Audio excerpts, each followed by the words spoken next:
뉴스탑 10이 준비한 7위입니다. 일본 열도가 충격에 빠졌습니다. 3층짜리 건물에서 이렇게 검은 연기가 끊임없이 뿜어져 나옵니다. 이 한일 갈등이 격화되고 있는 미묘한 시기에 어제 오전 일본 교토의 한 애니메이션 회사 건물에 발생한 화재로 무려 33명이 숨졌습니다. 중상자도 많아서 사망자는 더 늘어날 가능성도 있는데요. 일본 열도가 정말 충격에 휩싸였습니다. 현지 소방관의 목소리부터 먼저 듣고 오겠습니다. という形で合計33名の方の、残念ながら死亡が確認されたと。 말씀을 드렸던 것처럼 현재까지 사망자 33명, 그런데 중태가 4명이기 때문에 구장처장 지금 더 부상자, 사망자가 늘어날 수도 있답니다. 그렇습니다. 이 사망으로 확인된 그 희생자가 33명이고요. 부상자 36명 가운데 지금 4명이 중태이기 때문에 앞으로 사망자가 더 늘어날 가능성이 높습니다. 예. 어제 오전 10시 30분에 이 교토에 있는 그 애니메이션 그 회사 건물 1층 이 제1 스튜디오에서 화재가 발생을 했는데요. 그런데 이제 1층에서 발생한 화재가 연기가 이제 2층, 3층으로 올라가다 보니까 이 옥상으로 피하려던 그 2층과 3층에 있었던 이 직원들이 상당히 많이 이렇게 희생이 됐다라고 합니다. 근데 지금 뭐 영상도 계속 나오고 있어요. 워낙 충격적이기 때문에. 저 3층 옥상으로 올라가는 문이 닫혀서 나가질 못했고 저기에서 질식해서 숨진 피해자들이 엄청나게 많았습니다. 정말 끔찍한 사건이 또 일본에서 발생한 건데요. 근데 지금 용의자에 대해서 여러 가지 얘기가 나오고 있는데 지금 방금 전에 들어온 소식을 보니까 위원장님 제 손에도 지금 들려 있는데 7년 전에 강도죄로 복역을 한 정신질환자로 드러났네요. 네, 그렇습니다. 지금 좀 전에 나온 소식에 따르면 41살의 일단 남성 용의자인데요. 일단 정신질환을 앓고 있다고 합니다. 그리고 7년 전에 이제 강도죄로 유죄를 판결을 받고 한 3년 6개월 실형을 살았다고 그래요. 그 다음에 이제 아마 보호시설에 머물다가 이제 사이타미시에 이제 이주를 해왔는데 이제 생활보호 대상자라고 합니다. 그래서 이제 뭐 심야 시간대에 게임이나 애니메이션을 굉장히 크게 틀어놓고 또 소음 문제가 뭐 등등 있어서 상당히 이제 이웃들과 다툼도 있었다고 그래요. 본인은 지금 잡히면서 뭐 이 표절 문제는 뭐 등등을 제기를 했는데 지금 일단 현재까지 이제 경찰 확보에 따르면 일단 정신질환자의 일단 이런 강도 경험이 있는 이제 그런 사람으로 일단 확인이 되고 있습니다. 저 애니메이션 회사가 상당히 일본에서 유명한 잘 알려진 회사고 방금 전에 화면으로 만나보셨다시피 교토 시내를 덮을 정도로 연기가 정말 컸어요. 아베 총리도 이거에 대해서 정말 끔찍할 일이라고 했습니다.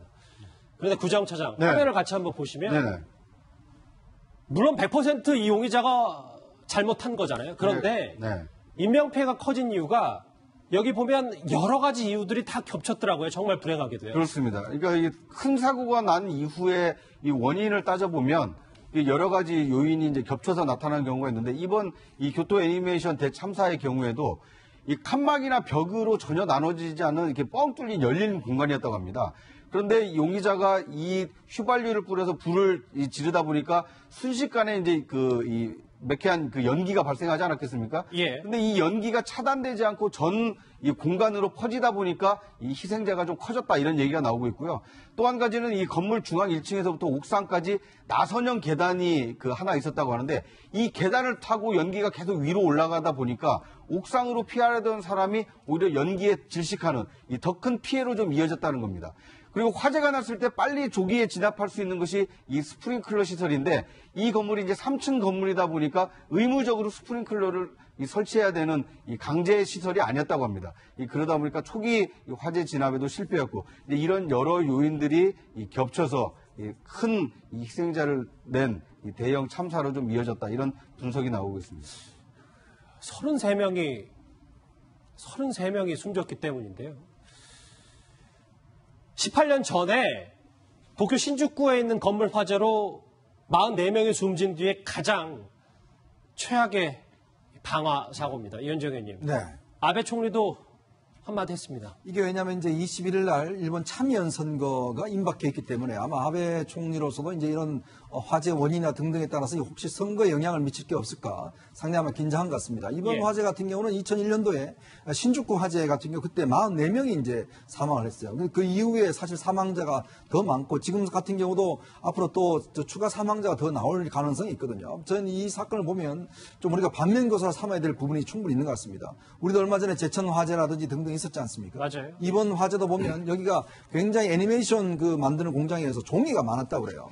그리고 이제 뻥 뚫린 이제 개방형이라서 이게 휘발유를 뿌리고 불을 지름을 해서 연기가 굉장히 많이 나는데 그걸 차단할 수 있는 방법이 없었다는 거. 그 다음에 스프링클러가 없었다는 거. 이게 사실 결정적으로 원인이 됐던 것 같습니다. 아마 이런 부분들은 우리도 상당히 좀 유념을 해야 될 문제가 아닌가 싶습니다. 저도 이 사건에 상당히 관심이 많아서 일본 방화 사건을 좀 계속 보도를 지켜봤어요. 저희 뉴스탑10을 준비하면서.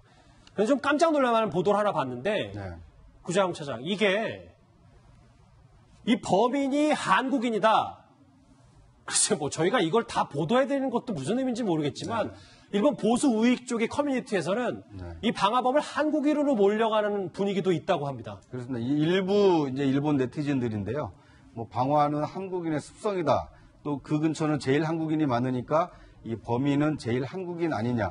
전형적인 이 가짜 뉴스가 유포가 되고 있고요. 최근에 그 일본의 그 수출 규제 문제 때문에 한일 갈등이 이 심해진 상황을 악용해서 이제 이런 가짜 뉴스가 좀 유포가 되고 있는 것 같습니다.